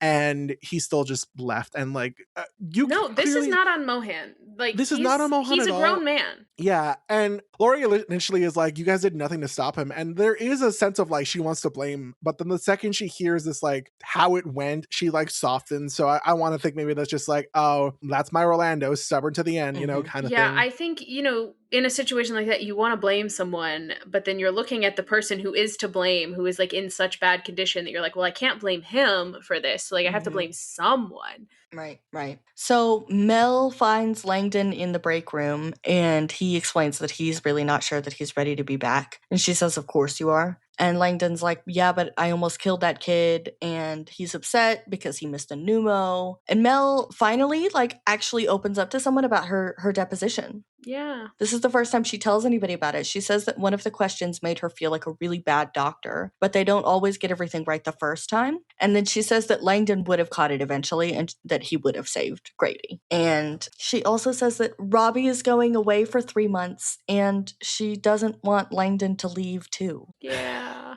Mel, you hung out with him once 10 months ago. Stop putting so much effort into this friendship. No, I'm... Bitch! I am a bitch. There are many things I don't agree with the fandom about. I'm a bitch. There's a lot of things I disagree with the fandom about, but like the idea that Mel is so invested in this guy she spent a shift with 10 months ago, I'm like, I don't particularly like that anymore. Well, I just think that there are people who like, they all made big impressions on each other. Santos, I'm like, okay, Santos is still super invested in him, not in the same way, but like, it was one shift. Like, there are a lot, and I just think that that's a weak argument. I'm like, find something else that's actually interesting to talk about. If you want to complain about something on the show, like, I as someone who is super, oh God, I can't call myself empathetic. We got a review that said that I say that too much. As someone who is empathetic and very sensitive, like, I do bond with people that quickly, especially if I'm going to go through all that trauma and work 15 hours straight with them. Like, yeah. See, okay, I kind of look at it like there are people that I have met at like an event or something, and we spent like several hours together and followed each other on Instagram, kind of see each other's lives from a distance a little bit, and then like run into each other again months later, and you're like, oh my gosh, hey, and like you catch up. Like that sort of feels like what they're doing a little bit here, like where we're catching up, but like we also shared a pretty meaningful experience in the like mass casualty event that we both lived through 10 months ago. But also, so like consider the fact that Langdon did emotionally show up for her in a lot of different ways. True. And yes, she doesn't know about the stealing, right? She doesn't know. I don't know that she ever will know, but he has emotionally showed up for her in ways that other people at work have not. Gang, maybe I'm just an emotionally unavailable bitch, like... Shocker. Wow, fuck you. That's why I want you, Robert. Just kidding. April Fools. Woo. We're recording this on April Fools if you want to break the immersion. Yeah. No, that was fully a joke. I respect Robert's relationship. Unless. Okay. Mel ends the scene by saying, "That which does not kill me makes me stronger." And Langdon's like, wow, Nietzsche. And she's like, yes, absolutely. Not Kelly Clarkson. Listen, Mel loves, I mean, I guess I can't really say her pop divas because I'm thinking of like Savage in season 1. Mel loves supporting women music artists, and I love that. Oh yeah, for sure. So Whitaker goes to scan the chart for Austin Green, who is the English teacher that Ogilvy was working with. And Santos is like, what's his name? And she spells it out and looks him up in the system because she wants to find out when Ogilvy's going to be back in the ED. The man is dead. Yeah. He died. R.I.P. Mr. Green. I'm sure you are a 7 out of 10 English teacher. And the way he corrected people's grammar, I'm sure he was a better English teacher than that. Well, I zoomed in on the death note in the system because I wanted to like read the details of it. He died at 7:01 p.m. of cardiac arrest. And then we also find out that he had been diagnosed with a small AAA a year and a half ago, but it was too small to operate on. And so they had told him, come back every 6 months for an ultrasound so that we can like check on it and like continue care and intervene when we need to, which is a big thing in heart patients is not everything is urgent. Let's keep an eye on it and we'll intervene when we need to. But he did not. And I will say, it doesn't surprise me that a middle-aged man did not keep up with his doctor visits like he was told to do. I'm not surprised by that at all. But they would have known all of this if the computers hadn't been down. Yeah. Because they would have been able to see it. And also if he had fucking mentioned it. If he had just fucking said it. Why didn't he say anything? Like, and then Santos is like, now, I can't believe you guys are going to catch me on microphone defending Ogilvy. But when Santos said maybe he didn't ask the right questions, and I'm like, gee, I don't know, man. That seems pretty serious of a thing that you would want to say. The thing is, the man was kind of a jerk because he was like, it feels like a kidney stone and like, it feels like I'm having a kidney stone again or whatever. And Ogilvy's like, oh, again, so you've had them before.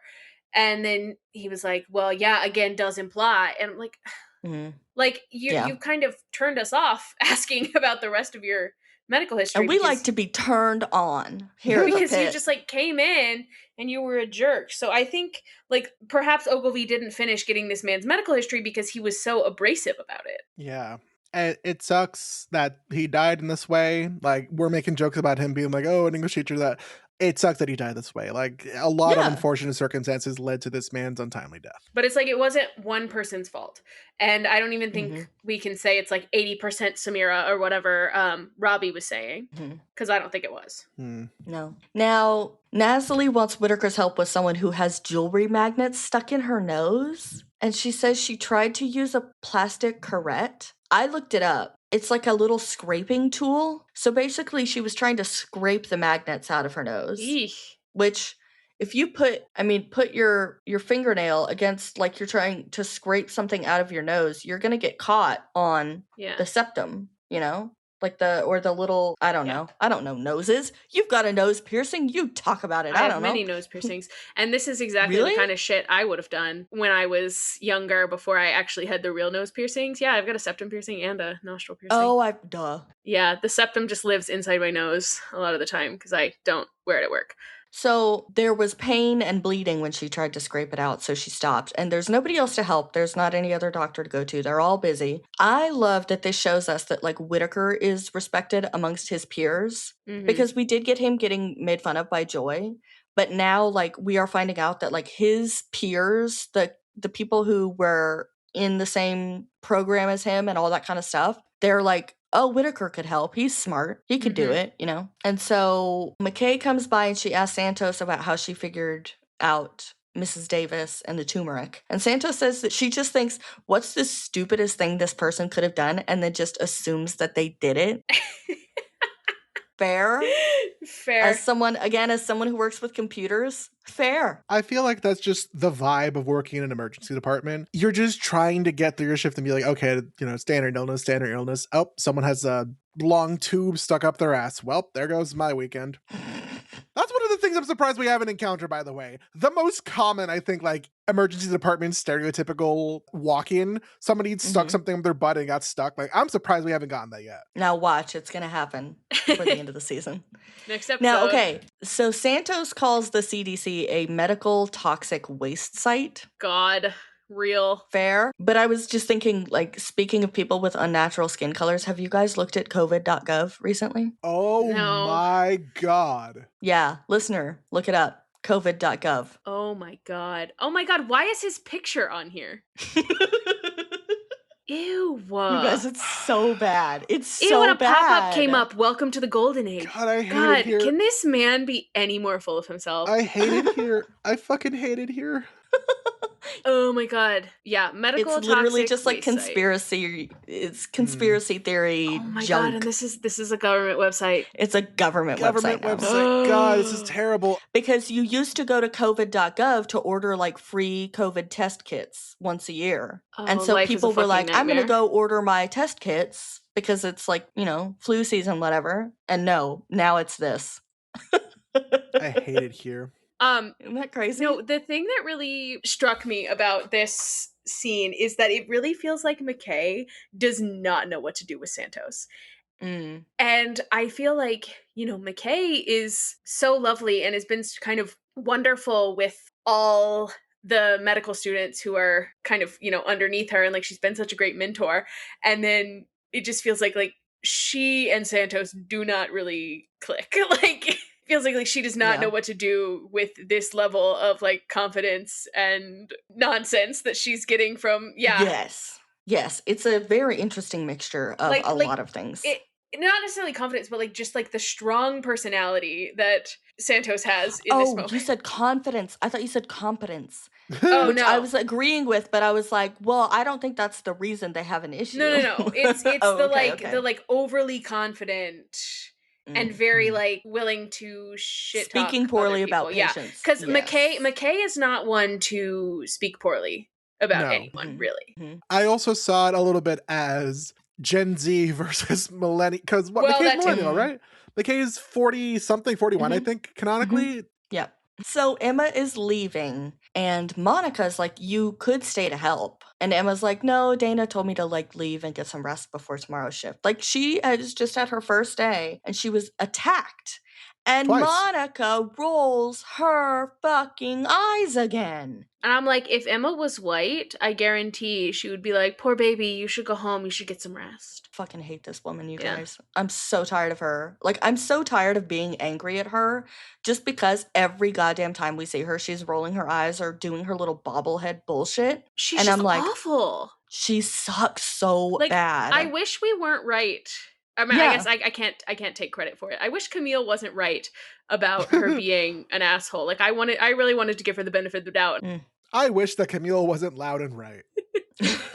Camille, can you be wrong for a change? Thank you. Sorry, I just can't help it. Now, Monica, because she loves a white man, is like, oh, Robbie, I can go to radiology and get a printout of Duke's results for you. And Robbie's like, thank you so much. And I'm like, yeah, just Monica, please. Because I would respect her if she was a bitch to everyone, but she's not. She likes white men.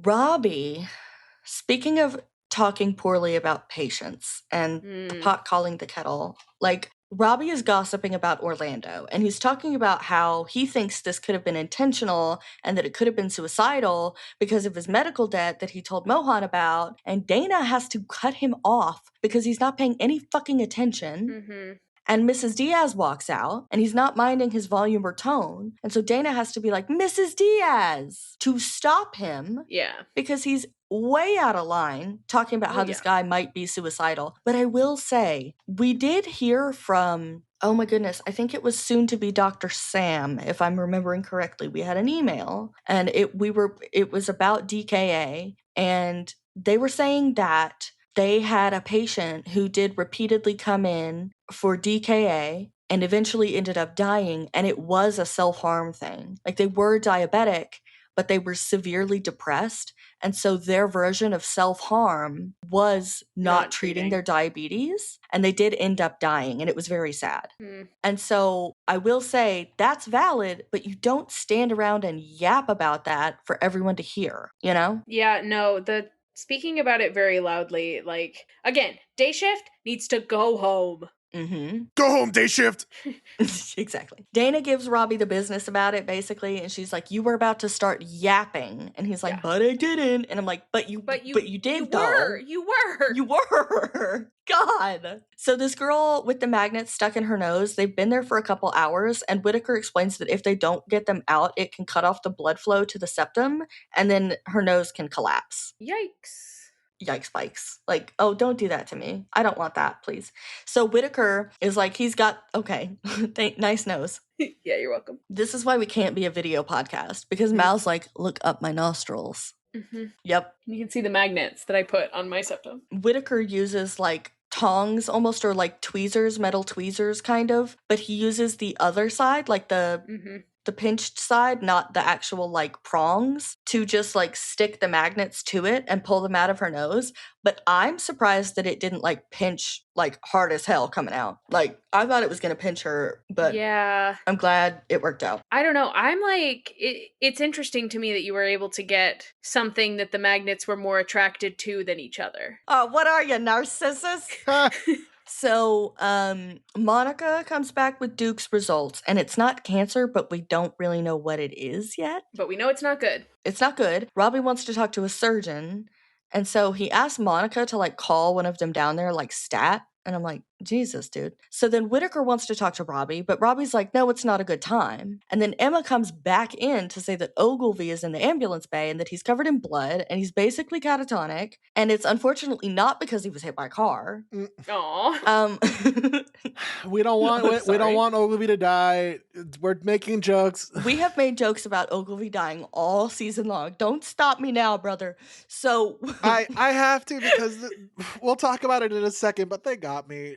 That earlier when Mel said something, we'll talk about it. We'll talk about it. So Whitaker goes to check on him, and he is not doing well. Really incredible acting, though, I will say. Oh, yeah. Holy shit. So that 1,000-yard stare, he's just perfected it. Like he has seen something he did not want to see. That Victorian boy is haunted. Now, Grady is going to have to stay for a day or two, but they're going to discharge him with a Symbicort inhaler. They lost their Medicare because the redetermination letter went to an old address and it didn't get forwarded to them, so it didn't renew. And his mom is a hairdresser and her income fluctuates, so it's hard for her to like get set up with Medicare because of all of the different documentations needed. And Mel says that if they run out of Symbicort before Medicaid kicks back in, they can come back for another prescription. And Shin walks in and asks if there's a patient in here because everyone looks extremely healthy. And then he basically tells the day shift to get the fuck out. And I loved this moment. Like I was like, oh, okay, charming attending. Okay. Like occasionally Shen does something and I'm like, oh yeah, he's an attending. And this was one of those things. But before Mel and Langdon leave, Grady looks at Langdon and says that he was really scared and thank you. And Langdon is kind of just like, because Langdon doesn't feel like he did anything. Yeah. But Mel is like, you're welcome, you know. Noelle is speaking with Mrs. Diaz. About money. Noelle is the case manager, yeah. And now that we're dealing with a long-term disability, things may be easier. He's going to qualify for Medicare and Medicaid now, so the cost should be covered moving forward, including home health care. But like Mohan is like, okay, maybe this is not the best time to talk about this. And Noelle is like, well, I just wanted to comfort you on that front. And I'm like, okay, but still, it's literally been like less than 15 minutes. Yeah, no, that's like, this was way too soon. And I mean, I understand the thought behind it. Like, this family has been very concerned about money this whole season. Like all that we've known them, money's kind of been the main thing. So like, I get that you're wanting to reassure her, but also like, money, money, money must be funny in a rich man's world. So Noelle leaves and goes to talk to Robbie, and Robbie invites her to go with him. What the hell? What the hell? Hey girl, you want to go die together? And she at least recognizes that like this is not a genuine offer from him. She's like, even if that was a genuine offer, like I know better than to come between a man and his vision quest. Which she says is her nice way of putting it. And Robbie's like, yeah, I don't really want to hear the not so nice way of putting it. So she says that she hopes that this isn't about him running away from her. Yeah, she's a big girl. She can take it. Yeah, but I'm like, it's a little oddly placed. Why does she think that this is all about her? Because not everything is about you, Hollander. Fuck. Everything's about you, Noelle. Fuck. It's just really funny. And then like he does the whole like, oh, it's not you, it's me, which he's like, I know it's a cliche, but I promise it's not you, it's me. They hug, and the face Abbott is giving, looking at this hug, he's like, oh my God. He's giving the pass by earlier a run for its money. Well, and the way that he like passes by really close to them and is like, excuse me, as like, Abbott, get out of here. No, don't stay. I did think it was really funny the way she was like, okay, I'll see you next week. And he's like, the sabbatical's 3 months. She goes, yeah, I'll see you next week. Like, you have been clocked. These people do not believe that you will be staying away. And then this look from Abbott, genuinely, it was so funny to me. And then the middle finger from Robbie. Incredible stuff. And then we have our parallel. So apparently, if we're following this thread and this parallel, you guys, did you know that Whittaker was pregnant with Ogilvy's baby?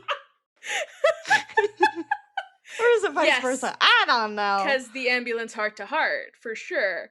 I do, because, you know, we've been calling them Whittaker and Evil Whittaker, and I just have to shout out a post on Threads that I saw a couple weeks ago from Still Alyssa, who said that Ogilvy is Whittaker's Waluigi. Which would make laughing. Whittaker Luigi, not Mario. Well, I mean, who's the Pitt's Mario and Wario? That's the next question I need to answer.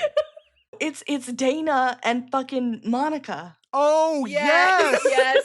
There we go. We did it. Dana is Mario. We got there. Yes, the Mario brothers, Dana and Whittaker. Let's go. Anyway. So yeah, I made allusions to it earlier, and I don't remember if it was like episode 2 or 3, Mal, who was like, I really hope they don't write away to get me to feel sympathy for Ogilvy by the end of the season. And unfortunately, they got me, at least. I found a way to feel some form of sympathy for Ogilvy, because I'm stronger than you. Yeah, you are. They can't catch me. Whittaker is talking to Mr. Milton, or Jesus Christ. Whittaker is talking to Ogilvy about Mr. Milton and how he missed a heart attack. Because he thought it was just gallstone, and Whittaker is like, you know, you do the best you can, but people die. Ogilvy is like, do you ever get used to it? And Whittaker says, no, you try to accept it and find balance, which is what Robbie told him last season. And very funny, because I just watched this episode, when Whittaker asks Robbie, like, and have you found balance? Robbie's like, God, no. Yeah. Ogilvy thinks he doesn't want to do another day like this. He wants to switch to primary care specialty, maybe peds. But Whittaker says, yeah, no, I'd agree with you, but I'd get bored out of my fucking mind. I like the challenge of undiagnosed illnesses, life-saving procedures, being there for people on the worst day of their lives. Garen Howell's accent is trying to break through so badly during this monologue. It's so funny. He tells Ogilvy to go home and sleep on it before deciding not to come back, and he doesn't want to go back in there and face everyone, so Whittaker takes his bloody gown inside. I feel sympathy for Ogilvy because this is, I think, the thing that's going to set him straight on a path of maybe having some sympathy, maybe giving a shit, maybe not being this fucking gunner ass med student bitch. Oh, I feel sympathy for him. I appreciate that he was knocked down a peg by this. I wish someone didn't have to die for it to happen. I don't think this is going to change his attitude, though. I think maybe this is him understanding that, like, he shouldn't have said shit about Louis earlier, but he was still a prick to absolutely everybody, and I don't think any of that that this is going to have any effect on that. I would need to have seen more growth from him throughout the shift. Like, I feel like if this had happened earlier and he had gotten rattled, we could have seen some more growth from him during the shift. But I sort of wonder, are we going to see him again? Like, because it feels like he was so sure that he was top of the world, going to be great at this, and can't accept the fact that he's not. Like, he wants to quit. He wants to leave. Mm-hmm. And like, and yeah, this is lots just a of people have rotation said for him. that. Like, easily they could be like, and he's gone. Yeah. People need to keep in mind that these characters don't have to return. Right. And lots of characters have said, like, I want to leave. I don't want to be here. I don't think this is right for me, whatever. But in his case, I think it may be true. Like, I don't know that he's humble enough to deal with the ups and downs of the ER. Mm-hmm. Yeah. I mean, he's definitely not empathetic enough to deal with some of the people that they see in the ER, but that's besides the point. So, go home, James. Go home, James. Go home, James. Now, wait, is his name actually James? It's James Ogilvy, or am I crazy? Okay, because that's crazy, because my older brothers are named James and Frank. Nice. Oh my God, that's wild. I think we need to, I need to try and emulate a Whittaker voice. What is this actor's name? Lucas Iverson. Yeah. So I just want to, if we're not going to see Ogilvy again, I just want to shout out Lucas Iverson. I think you were a great actor, King. Thank you for creating this character that we love to hate. all the hate is directed at Ogilvy, not at you. Like he truly did a great job with this character, and I don't want anyone to think that we like hate him or like wouldn't want to see Ogilvy again, because I really would like to see Ogilvy again. Like I have enjoyed him being here so that I can hate him, you know? So and I think, you know, to create a character like that, like you have to be a very good performer. So like shout out to Lucas Iverson. That's all. Yeah. And we have mutual friends with the man, and everyone always just has wonderful things to say about him. So yeah, for sure. Now, Whitaker collides with Nasally inside because she's looking at the dummy, who is now in a wheelchair in the hall with the garland around its neck. I love that the dummy is moving around. I think that's ridiculous. Yeah, it's great. But she also clocks Digby. She walks by and is looking at Digby and looks very confused. And then Mel has taken Whitaker's seat at the scanning station, and Whitaker is not wanting to gossip with Santos about Ogilvy. He just is like, yeah, that's personal. We're not going to talk about that. Respect to him, but also I can't believe that Santos wants to stay roommates with a guy who won't gossip with her. Like that doesn't check out to me. So I'm like, does he gossip more at home? Will he spill the beans at home? Now Mel jams the shredder, and I yelled, "Get your fingers away from it!" I don't know about you guys, but I was like, no. Whitaker's like, oh, just like tap it, you know, like give it a love tap, and that doesn't help. And then he's like, kick it, and she kicks the shit out of that thing. And the end of this scene cuts away so fast because both Santos and Whitaker start cracking up. And then they cut away so fast. I was like, it's so good. Because Whitaker goes, Jesus. And then he starts laughing, and like Santos is already laughing. Like it's just incredible stuff. Nasally is talking about like, oh, Digby must have got a room upstairs because there's a new guy in that bed. And Dana's like, oh, I'll take care of it, which it's not a new guy. It's just Digby. Glowed up Digby. So Duke has a textbook ascending aortic aneurysm. 50% of people with this within the first year die. And he needs surgery if he wants to live. And Robbie says that he's going to talk to him. He's going to get him admitted. And this surgeon says it can't be today because he needs to see cardiology and he needs to see pulmonary, and it's a holiday. So like he can go home, he can rest. And Robbie's like, no, he's a ticking time bomb. But this guy is like, no, it's probably been that way for years. Like we can get him in early next week, but if it ruptures, you know, call 911. So then Robbie like slams I think it's a Stanley Cup because, you know, he's a trendy girly, like slams his Stanley Cup on the desk. It's like, fuck. And Dana tells him, hey, take a walk. And then, so Dana and Robbie walk off, and Cruz comes up and rings the discharge bell.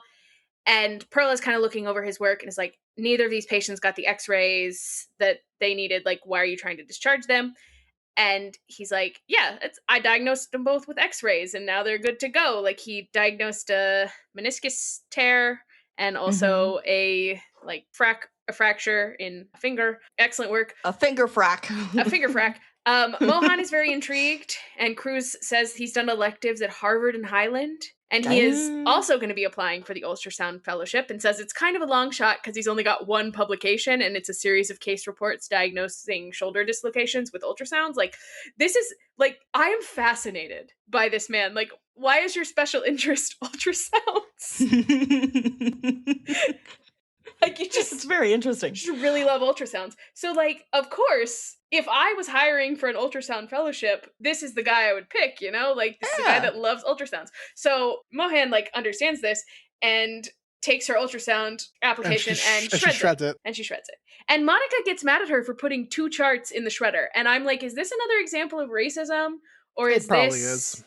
I mean, it probably snapping is. at her, yes. But I will say, I didn't think she actually shredded her application. I thought she was just like being snarky about it. My application. Yeah, I mean, maybe it wasn't actually her application. So then Whitaker comes and tells Mohan that he's sorry about her patient. And I gasped out loud both times I watched this episode.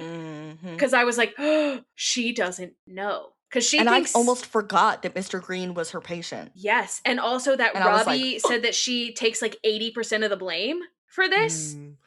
So 80% of the blame for someone who died, that's enough for Mohan to like, it's too much for her. She gets up and she just walks away. She leaves. Yeah.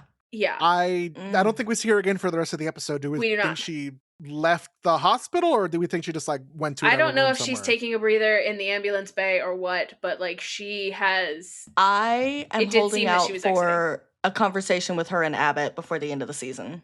Yes. Please, God.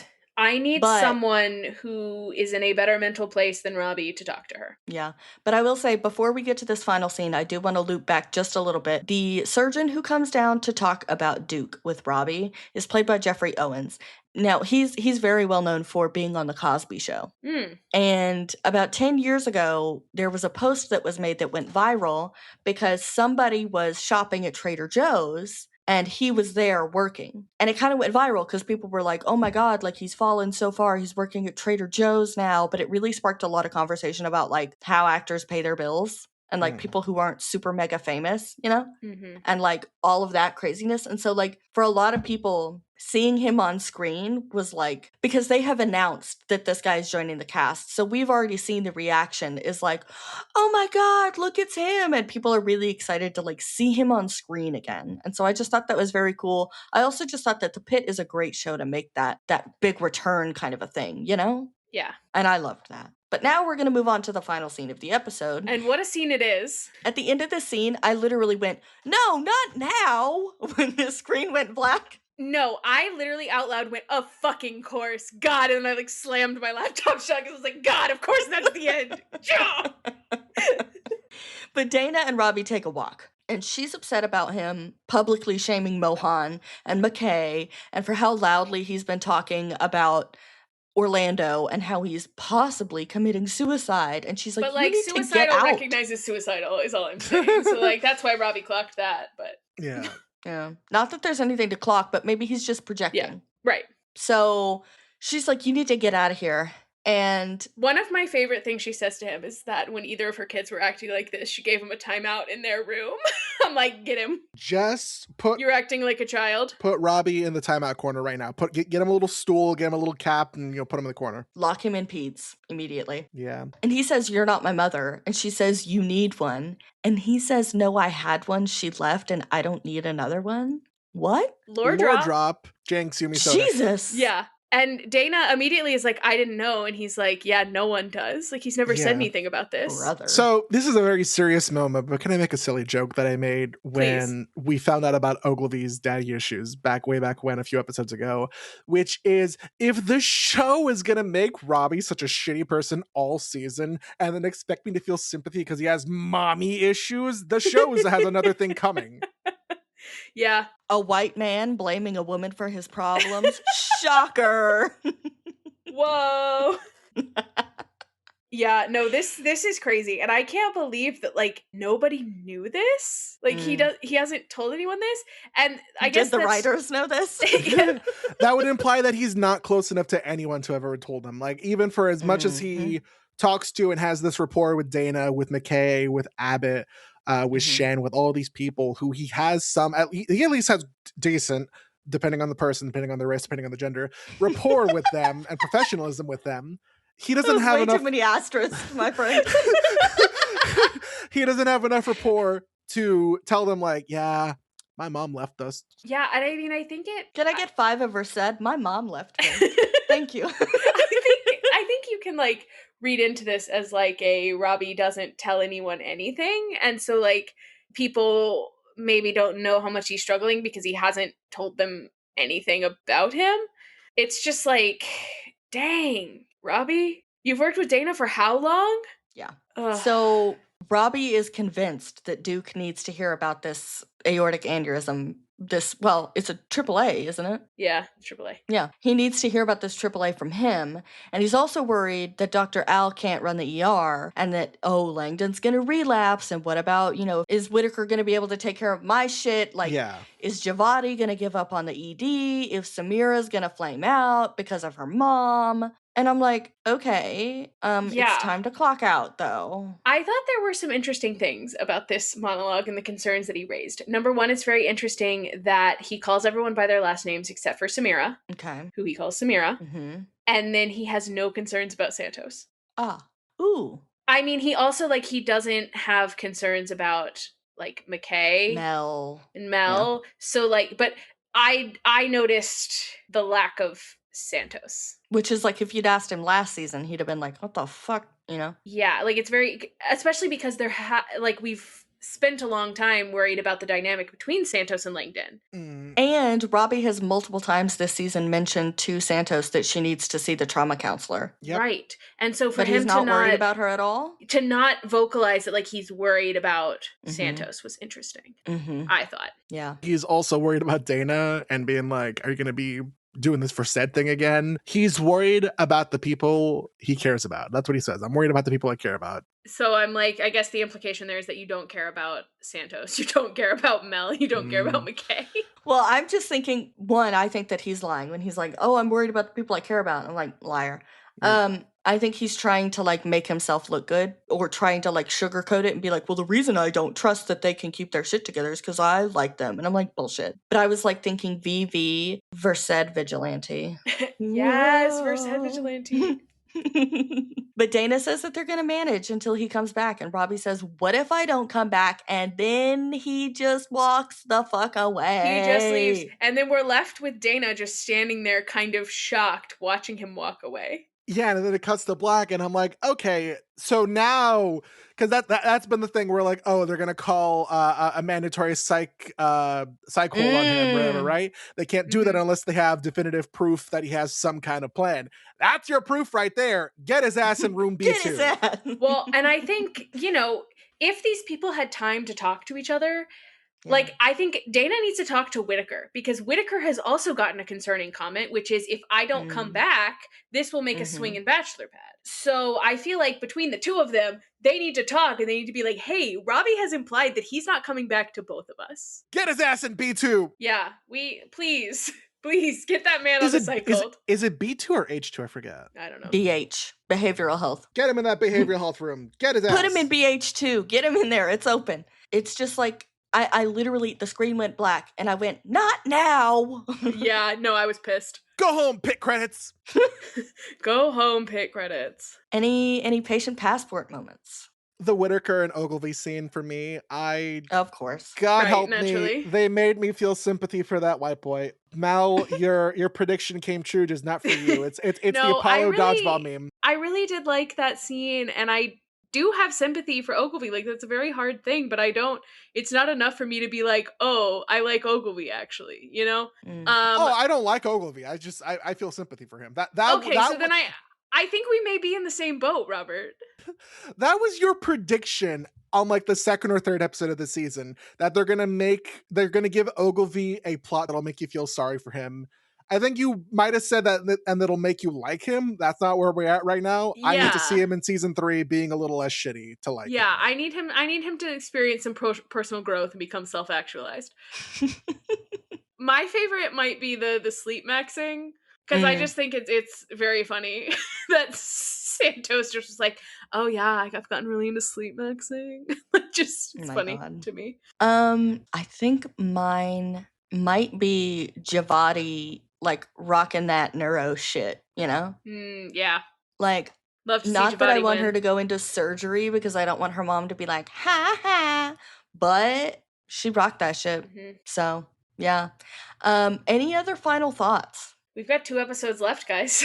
I know. Every episode that we don't do something for Robbie, I'm like, guys, this man is going to go on this sabbatical and he's not going to come back. You cannot let him leave. My oldest friend texted me today and she said, I have finally started this season of The Pitt. I am very much enjoying it. My theory is that Robbie is going to try and kill himself on this trip. And I'm really hoping that someone catches on. And I was like, yep, you and me both, buddy. Thanks for listening to the pod. No, I'm kidding. Like I said last time, everyone's sort of accidentally letting Robbie slip through the cracks. And if we tune into next episode and Dana isn't trying to like either talk to Robbie and be like, what did you mean? Or going around to other doctors or nurses or whatever, being like, hey, has Robbie spoken to you today or said anything like weird today? I'm going to be so fucking mad, because I'm like, that's more slipping through the cracks bullshit, and then Robbie gets to ride off into the sunset like either next episode or the episode after, and it's like, well, what happens to him then? Who is to say? I think we should get a moment of Dana and Abbott, and like similar to last season, there was the moment where he calls her Slugger and asks how she's doing, and I'm like, we need that moment at Central with the two of them being like, what the fuck is going on? Yeah. Like, let's get serious. What the fuck's going on? There's a meme that I saw that's like, it's Abbott walking towards the ambulance bay, and Dana's like, what are you doing? Gonna blow up Robbie's motorcycle. Oh, okay, have fun. Yeah. Somebody get rid of that I can't motorcycle. remember if they emailed us or they messaged us or like commented, but they were like, I would like for there to be a fireworks accident with Robbie's motorcycle before he can leave. Or Hey, that would be nice. Abbott blows it up. So, all right, well, if that's all, so long, fellow losers. The Pit Crew podcast is created and produced by us, Robert, Mal, and Camille. This episode was edited by me. You can find us on TikTok, Threads, and Instagram at Pit Crew Podcast. If you'd like to support our other projects, our socials are linked in the show notes. Our art is by Rand Pacoca. He can be found on Instagram at Rand Pacoca. All patient questions and concerns can be emailed to pittcrewpodcast@gmail.com. Now, this isn't a Taco Bell, but we do appreciate a 5-star rating and review wherever you get your podcasts. Be sure to schedule a follow-up appointment with a nurse before you go. See you next time.